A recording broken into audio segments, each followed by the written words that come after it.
we are going to do what we did on vectors, on polynomials, now on functions, all right? And that would get us the Gaussian quadrature rule. Again, we are given a wave function wx. For example, you can just think of that as 1, which is what we're going to do next, okay?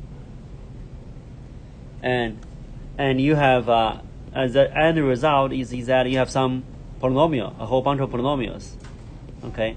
K from 0 to it keeps going, all right? And pk is polynomial of degree k, right? Polynomial of degree k. Moreover, we have that pkx, right? pmx. What is this? With the subscript w, this is equal to 0, and that i.e. recall that is defined as the integral, right? This is the inner product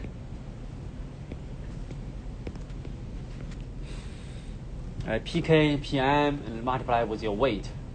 Weight is 1, simply pk, pm. Okay, pk, pm. All right. So if this is if this is 0 when k is not equal to m, k is not equal to m. In this case, p0x, p1x, and so on and so forth. This is orthogonal polynomials. Orthogonal polynomials, right? And with respect to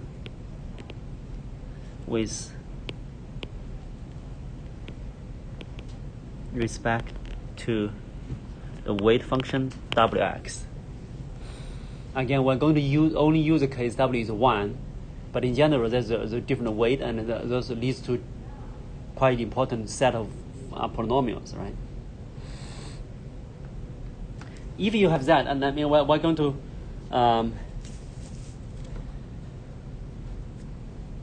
maybe we should do it now. So, for example, so these are obtained by the Gram-Schmidt orthogonalization, right? So, for example, how can we go from 1 x squared, x cubed? Those are the monomials that we know well, right? How can we go from this to p0x, p1x, p2x, and so on and so forth, right? So on and so forth.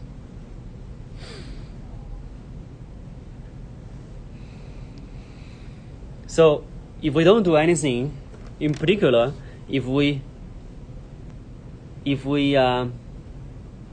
multiply 1 and x squared, right? Here the weight is 1 times 1 dx, right? Here's negative 1 to 1. We're integrating the first and the third one, right? We certainly don't get 0, right? Integral of x squared, this is x cubed divided by 3 from negative 1 to 1. This is 2 over 3, right? This is not 0. So they are not orthogonal, right? They're not orthogonal. It's like those two vectors. You take the inner product, you don't get 0. So they are not orthogonal. Then you need to do something to orthogonalize them. Does that make sense? That's a picture, right? That picture.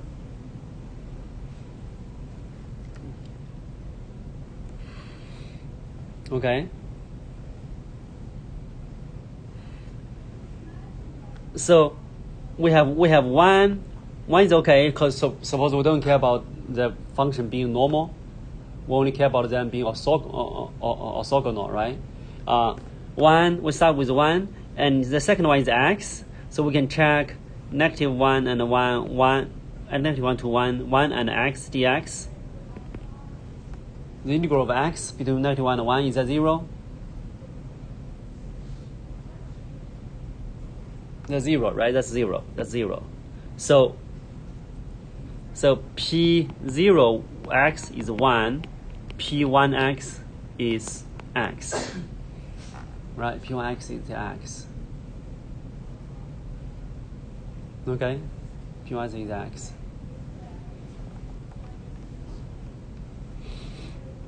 Okay, so the next is what about P2x? P2x, we just checked P2 with X squared with x with 1. That's not 0, right? This is not orthogonal. So what do? We start with a function, the exact same thing as a vector. Okay, as a vector. All right. So recall. So that means here, this is subtract. Okay, subtract the x2, the x squared, right? With my first guy.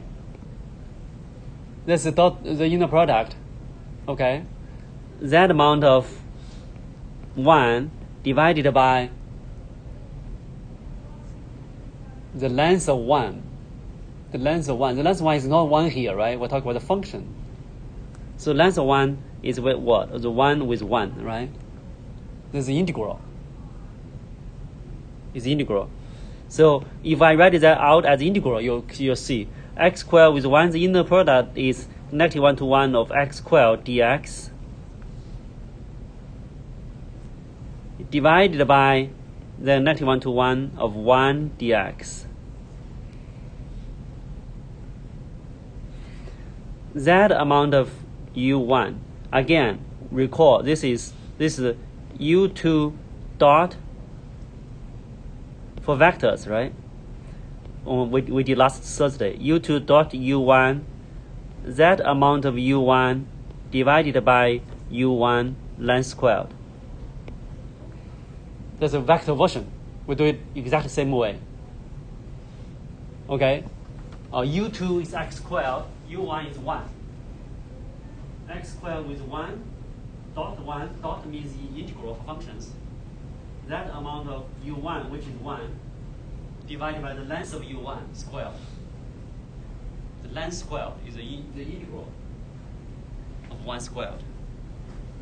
If you take, that's the inner product. The inner product of each function with itself is a length squared.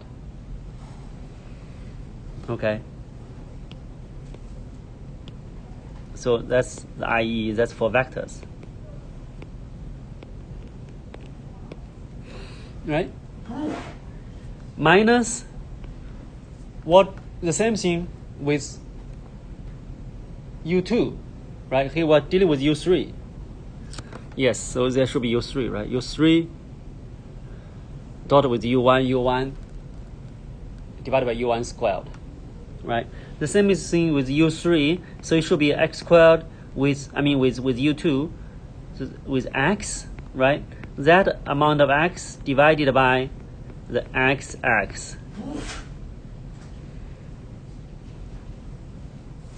This turns out to be the first guy is x squared. The second guy we just did already. So the x squared with times 1 integral is 2 over 3, right? Divided by, so that's minus 2 over 3 divided by 1. 1 is the integral for negative 1 to 1 of 1, which is 2, right? 2.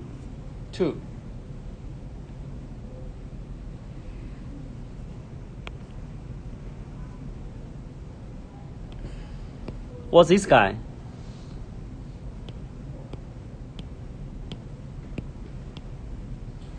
So that's the integral of an odd function, 0. So this whole thing is x squared minus 1 over 3, which means our P2x is x squared minus 1 over 3. That is to say, we should use 1 and then x and then x squared minus 1/3. Okay, 1/3.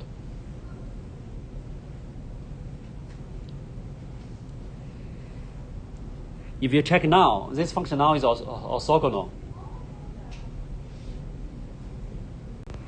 So again, this is only orthogonal, right? This is only we just said that, but let me write it down. This is the only orthogonal. To make them orthonormal,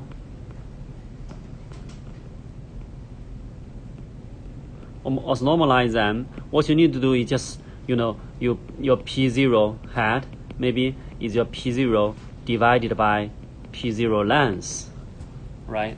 And which is then 1 divided by the length is the square root of the inner product with self, okay?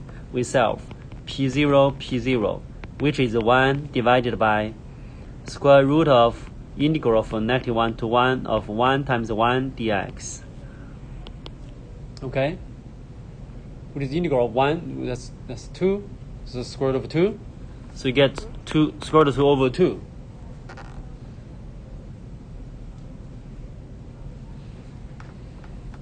For P1, you need to divide x again divided by the square root of is length squared, so it's -1 to 1 of x times x dx. Right? So you will get x squared integral for -1 to 1, which is x cubed over 3, right? So that's x divided by square root of 2 over 3, right? Just divide each of them by the length, and so on and so forth, right? You see, you're going to get, what's that? Square root of 3 over 2x, which is 2 square root of 6 over 2x. Those will be also normal, right? Keep going.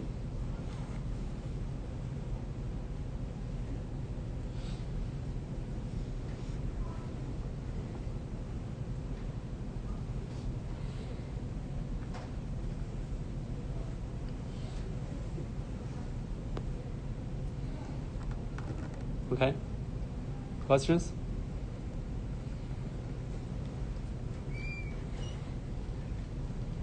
So the difference between orthogonal, being orthogonal, being orthonormal, is that again this from vectors, right? From if you look at think of the vectors, okay, 1, 2, 3, all right. This if you use the basis 1, 0, 0.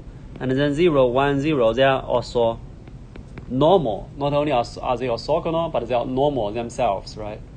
Then this is just 1 plus 2 times that plus 3 times that, right? So each of these coefficients, these guys, those are the coefficients. Okay? Those coefficients is equal to the inner product, all right? So it's 1, 2, 3. The vector you are evaluating with the corresponding basis. You take the inner product. You take the vector itself with the basis is the inner product of them. You get the coefficients. You don't need to divide by anything. On the other hand, if you only have orthogonal, right? If you only have orthogonal, say I'm going to keep the first 2. I'm changing the last one, which is 0, 0, 2. And these are only 3 numbers, so it's easy for you to see. Those 3 bases, they are orthogonal, but they are not normal. All right? So in this case, that's 1, that's 2, and the coefficient here is what? It's not 3 anymore, right? To make them equal, it should be 3 over 2, right? 3 over 2. 3 over 2.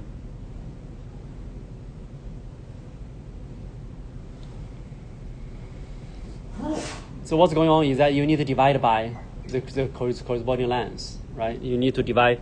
So what is this guy? Is that in this case is the inner product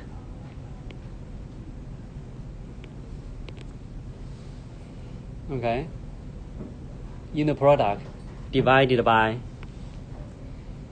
the length squared, right? So 0, 0, 2, the length, as we just point out. Remember when we did the Grand Schmidt, it divided by the length squared. So this is of course 6 divided by 4, right? The length of that is 2 squared, 2 squared is 4. And so which is 6 divided by 4, which is 3 over 2. We don't need to do that above, because even if you do it, you're going to divide by 1 square, it's divided by 1. So when the bases are not normal, you need to divide by the length squared when you do the inner product, right? To calculate the coefficients, which is consistent with what we did in the Grand Schmidt. In Grand Schmidt, is U2 dot U1, that amount of U1 divided by U1 length squared. Is that clear? So same thing for functions, okay? You should know this very well for vectors, and we're now extending that to functions. So functions, if you have all those p's, right? So for functions, if the pk's, those are only orthogonal, right? As we did above, we did the pk hat. If those are also normal, right? Now you give me a function, given a function f of x, that's like the vector 1, 2, 3 above.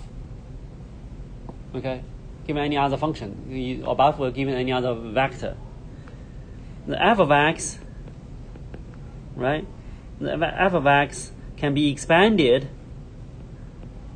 a function. So we're using a polynomial to approximate this function. A function can be non-polynomials. So that's why it's only approximately equal to, right?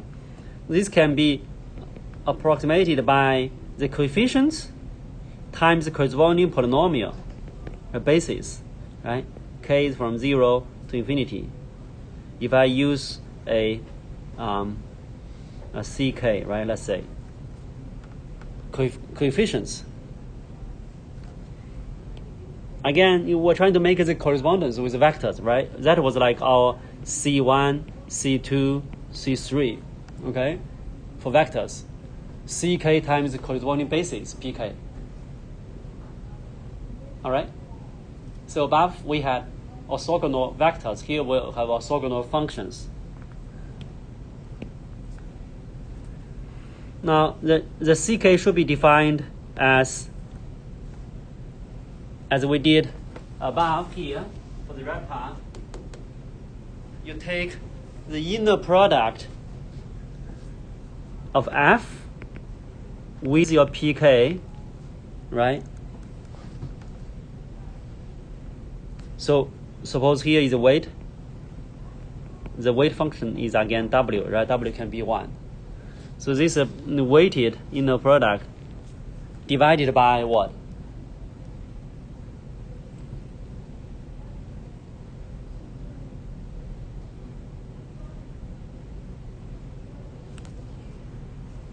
Yeah, pk, right, w, divided by the length squared, which is the inner product of this guy with self. Okay? This is exactly what we did, the same thing as what we did for the vectors.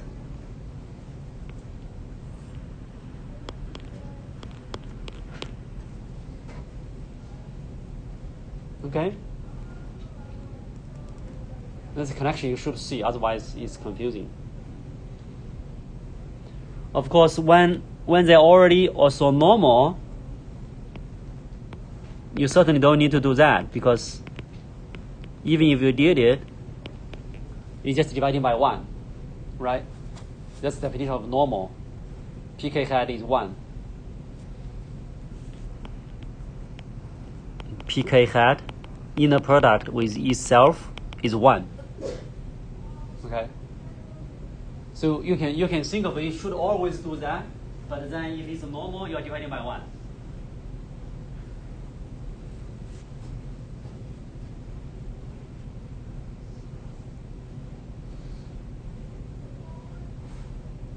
questions? So when the W is 1, right, as we did above, as above, right, we have 1x, x squared minus 1/3, and so on and so forth, right? So in this case, the pk, the orthogonal version, not also normal, not necessarily normal, orthogonal version, right? This is called Legendre polynomial. Legendre polynomial of degree k is pk. Okay. All right.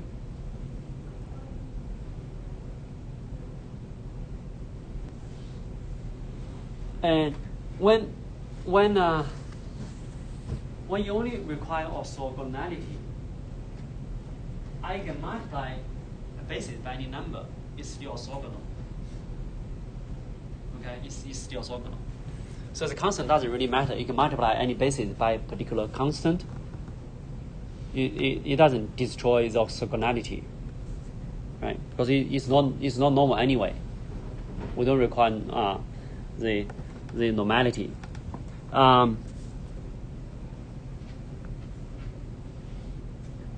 So these are the P0x, P1x, all the way, such that the standard version, again, we can multiply. Say we can multiply x squared minus 1/3 by a constant. It's still orthogonal, right? It's just normal, just not normal. If the right end at 1 is 1, and the left end is -1 to the k, right? -1 to the k. So again, you scale it. You can check any other document. You'll see that we can actually plot them. But here I'm just doing this by hand. So this is 1. That's 1. That's -1, right? So the first function is 1, right? This guy 1. It's constant function 1. Okay. The second function is x. X is like that. X like that. All right.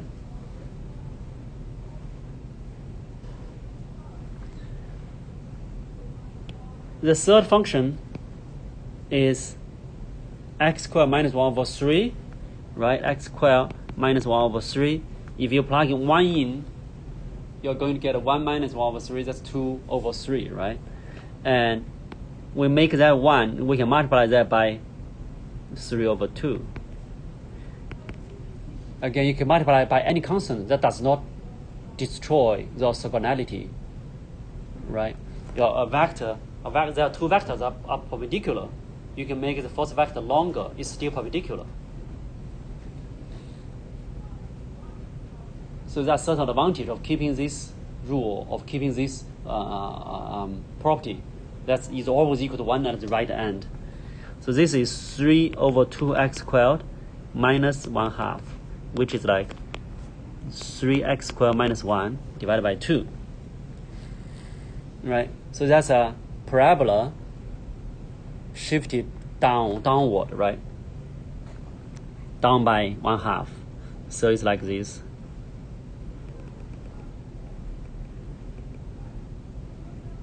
Like that. Okay.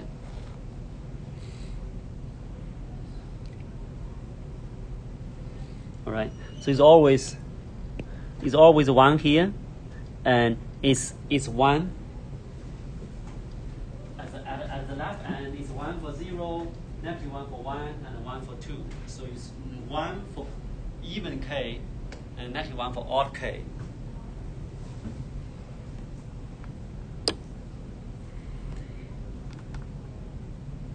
So if you also orthogonalize the monomials and then scale them, so they have this property, there is a nice induction formula, right? they're defined in the following way, which again, for the sake of completeness, what I will test you is just the way to do the Gram-Schmidt. I'm not going to ask you to do this, right? But you should know the Gram-Schmidt. Should know if I give you x cubed, you should be able to derive what is corresponding orthogonal polynomial, right? What I'm going to write down next is extra. Wouldn't be tested. But if you require those, and this so-called 3-term relationship, 2k plus 1 divided by k plus 1 x, pkx, all right, minus what is it? K over k plus 1 pk minus 1x. Minus 1x. All right, and given what we had before, the first one is 1, the second one is x. All right, second one is x. So this gives you a formula, right? It gives you a formula that once you know k minus 1 and k, you can go to k plus 1. So we know 0, 1, we can go to 2. You know 1 and 2, you can go to 3. It's very easy to evaluate. You don't need to do those Gram-Schmidt. But the result will be the same. Right? So if you follow this, our P2x would be the k is 1, right? P2, k is k plus 1, k is 1. So k is 1, so that's 2 times 1, 2 times 1 plus 1 divided by 1 plus 1, and x, and P1x, which is x, right? Minus k is 1, which is 1, over 1 plus 1 of P0x, which is 1, right? Which would get us 3 over 2x squared minus 1/2. Okay? The same as what we just did.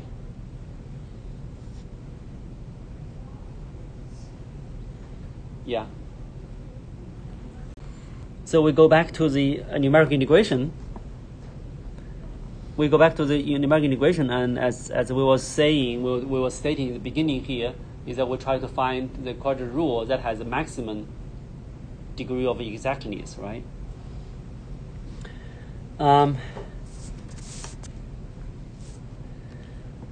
So again, here you give me a wx, and in our case, we will take that to be 1. We can generate a P0x, P1x. We rewrite this P2x, right?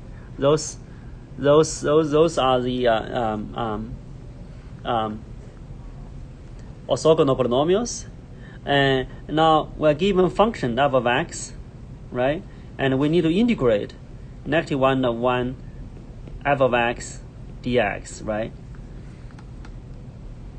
Or in general, we write that as that, but in fact, we could be talking about a weighted integral. That's why we put it away to start with for the orthogonal polynomials, right? But again, we only focus on wx is equal to 1, so just integrating f of x, all right? So as we did in the very beginning of this section for the numerical integration, we said, this is basically alpha I f of xi, right? We term integration into the evaluation. We evaluate the function at n plus 1 points, x0, x1, all the way to xn, right? And you multiply it with corresponding weight. And recall the question we were asking is that the degree of exactness is equal to what, right? Using here, we use n plus 1 points. N plus 1 points. All right, n plus 1 points. And we know it is at least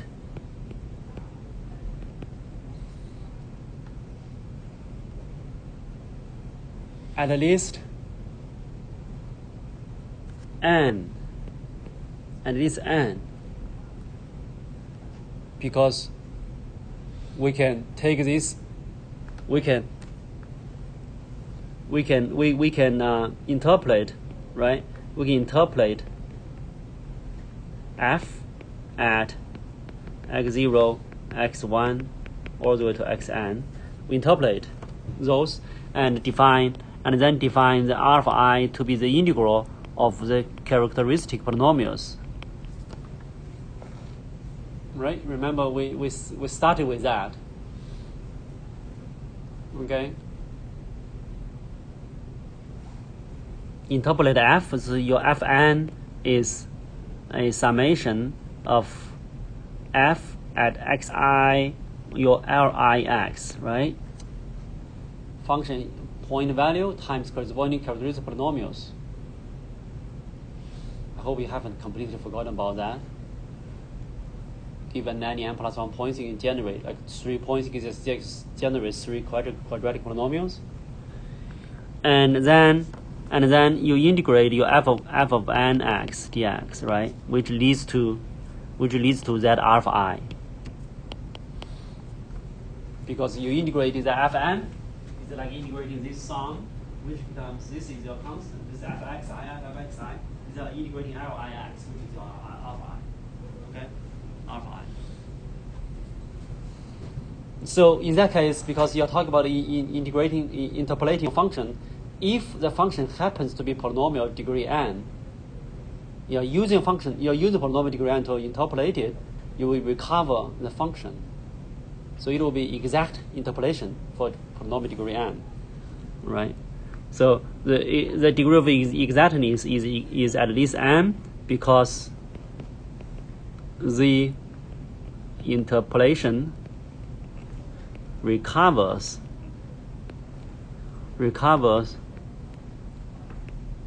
polynomial of degree n, right? If it were a polynomial, then you can recover the polynomial itself.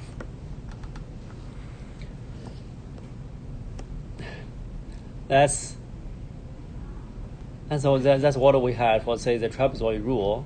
Okay, it's 2 points, n is 1, is exact for degree 1, right? It's at least 1. Sometimes we get extra because of the cancellation.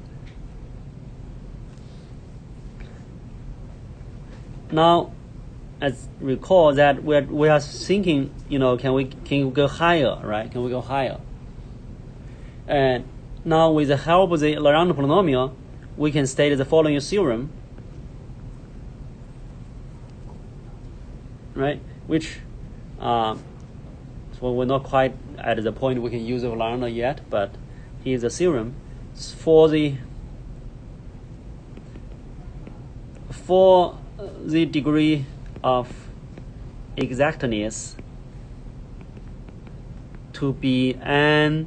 Now, it has at least n, right? As long as it's interpolatory type. If and only if we want to get m extra, basically, right? M extra. If and only if the integration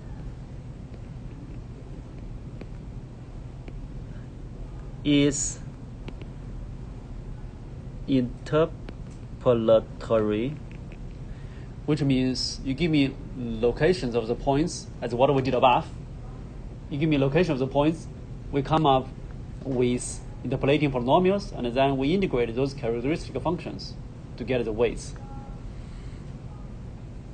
And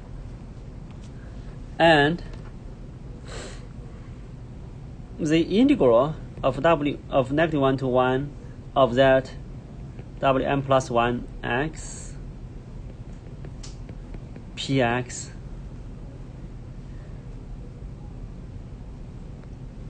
and with your weight here, the weight is 1, wx dx is 0 for p in p minus 1.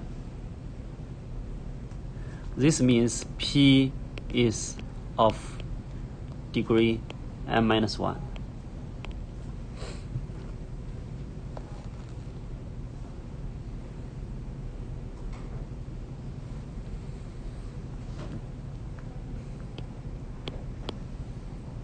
interpolatory type. And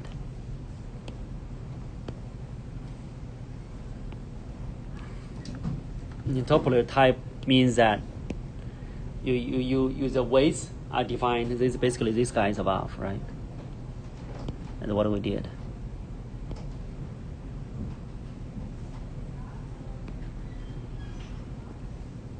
Okay. You use the integral of the interpolating polynomials as approximation. By doing that, you're taking the weight to be the integral of the corresponding characteristic polynomials. Okay.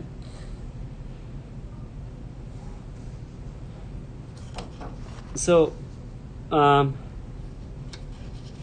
it's actually pretty easy to prove, but we are moving forward to try to get to our result first. Okay. So to apply this in our setting,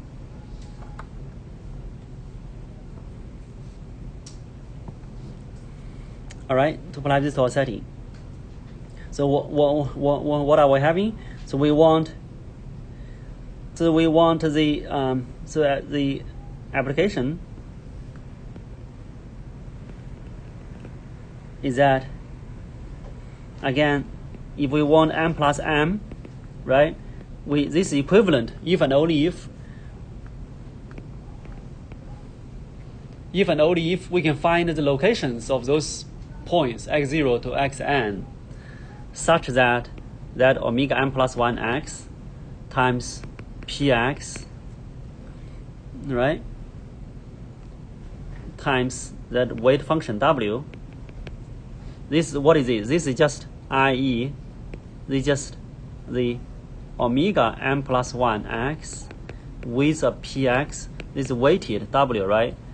This is dx is equal to 0 for p of degree m minus 1. All right, of degree m minus 1. So the m comes in here and here.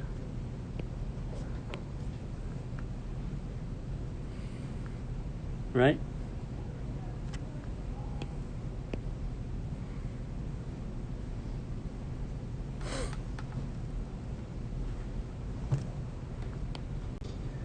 The omega m plus 1, recall from interpolation, that's I from 0 to n of x minus xn, right? X minus xn. Okay, x minus xn. So this is a polynomial of degree what? M plus 1, right? M plus 1.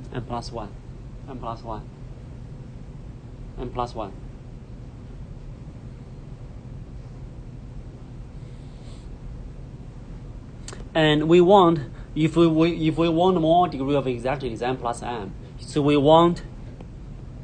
what we want is that we want this guy, this omega m plus 1 of x, to be orthogonal, right? Orthogonal.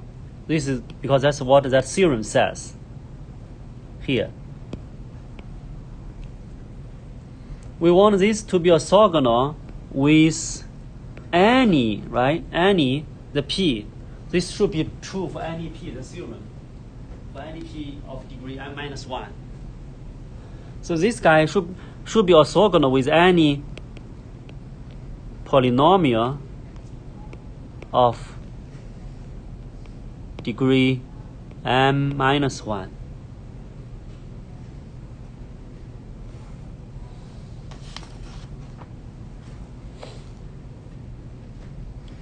How can we do that?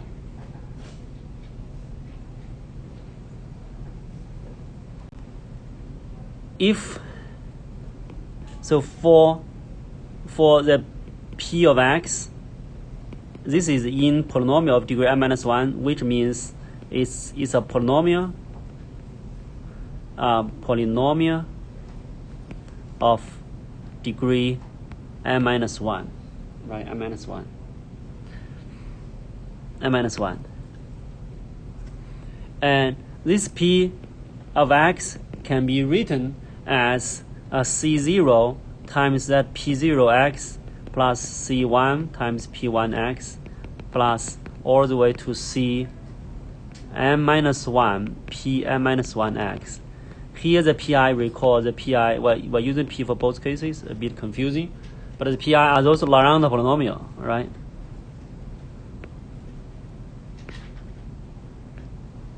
Legendre polynomial. It's degree n minus 1. We can write it. We can write it as those are the bases for the degree n minus 1. Like p0, p1, p2 would be a basis for degree 2. Any polynomial of degree 2 can be written as a linear combination of those. It's like 1, 2, 3 can be written as 1 times 1, 0, 0 plus 2 times 0, 1, 0, and so on and so forth, right? Same thing. So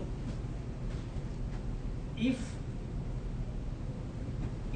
that omega, right, this omega n plus 1, this omega n plus 1 is higher than Pn minus 1, which is maybe Pn or Pn plus 1, then it's possible because all those p's. And in addition to that, if those omega happens to be a p,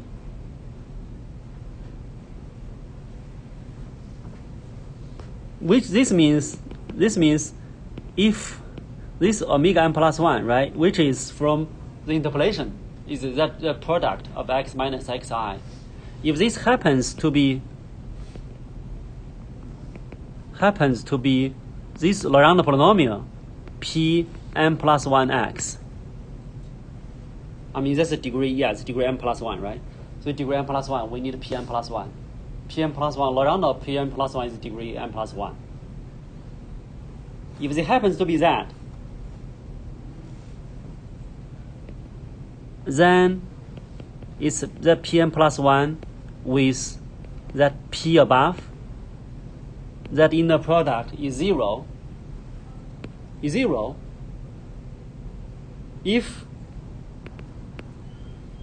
what? Because that p was written as a linear combination of p0, p1, pn minus 1, right? And if my omega happens to be pn plus 1, because the pn plus 1 with that p, right? This is pn plus 1 with c0, p0 all the way to cm minus 1, pm minus 1, right? We expand the p in that basis. So this becomes c0 times pm plus 1, p0 plus c1 times pm plus 1, p1 all the way to cm minus 1, pm plus 1, pm minus 1. You want this to be 0. So you want all of these guys to be 0, right? You want this, all these to be 0.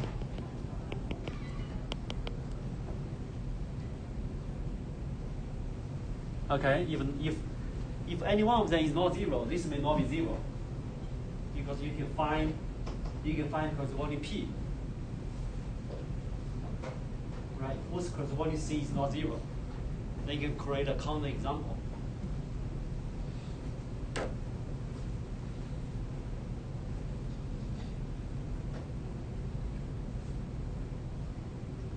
So this is true. Now you want what? If, what should I put here?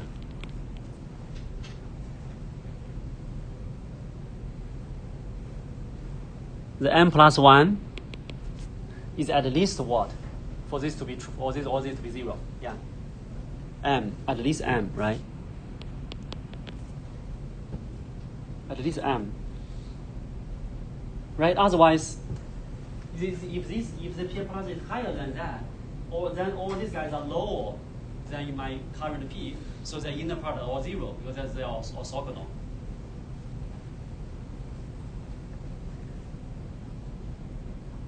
Okay, all those red guys are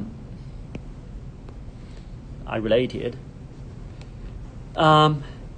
So this means what does this mean? We want the omega n plus 1 to be a Pn plus 1.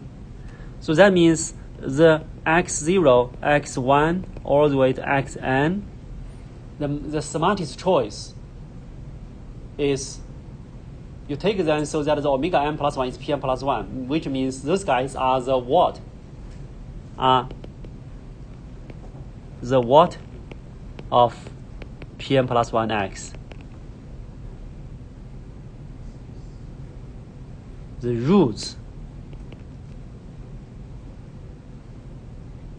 Because if they are the roots, then you multiply all the x minus those roots, you get the polynomials, right? It's a little bit tricky. You want to think about it later. Then the degree of exactness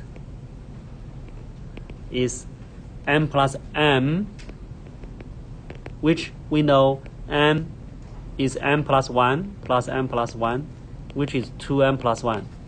That's what we predicted in the very beginning, using m plus 1 points. So m plus 1 points lead to 2m plus 1 degree of exactness. If you know how to place the points, again, right? We should not, for 2 points, we should not use the 2 endpoints, but we should use the roots of the corresponding Legendre polynomials. E.g., 2 points, right? 2 points, m plus 1 is 2, so use the roots of P2. We know P2 is x squared minus 1/3, right? I mean 3x squared over 2 and 1 over 2. The roots are simply square root of plus minus square root of 1 over 3 instead of -1 and 1.